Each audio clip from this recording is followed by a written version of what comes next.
Sa magandang hapon mga ka-farmers. Narito po ako ngayon, babalik ang inyong Kalakbay Farm Vlog. At ngayon, kung bago ka lang sa aking YouTube channel, huwag mo kalimutan mag-subscribe. Pahit na rin ang notification bell para lagi kang updated sa mga bagong uploads at mga videos ko. Ngayon, papakita ko po sa inyo itong nasa aking likuran, kung saan ay tinaniman ng Longping 937. So papakita po natin, papakita ko po sa inyo ano po ang kanyang standing ovation, hindi ang kanyang crop standing, ang isang merong na Longping 937. Tara, samahan nyo ako dito sa aking pagtuklas dito sa Longping 937 at Kalakbay Farm Vlog.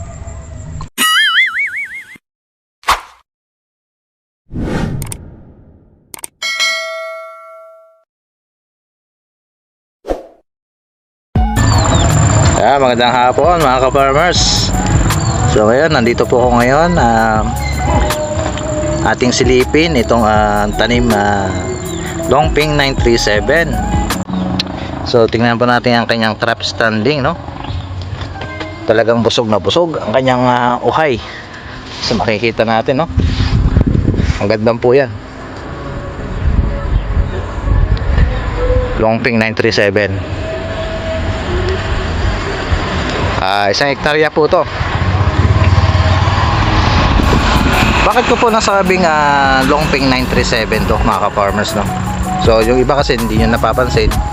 At ang ginagawa ko po, yung iba kasi mga taniman ay may mga nakalagay na mga SL, mga Longping. Ito wala. Ayan, no? So natanong po natin dito sa may bahay na to. Nakausap po natin yung may-ari nito. Ayan,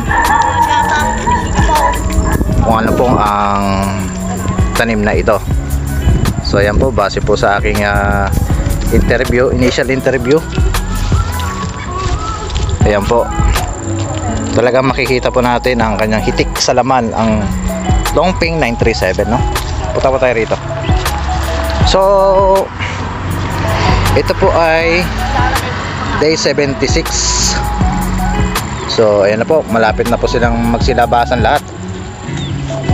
At pansin din nyo, napakataba ng kanyang mga puno. Ganyan po ang mga karakteristik ng isang Longping. Matataba ang kanyang mga puno. So ayan po, punta po tayo rito sa gawin rito, no? Mga farmers. Ayan, no? Dito tayo.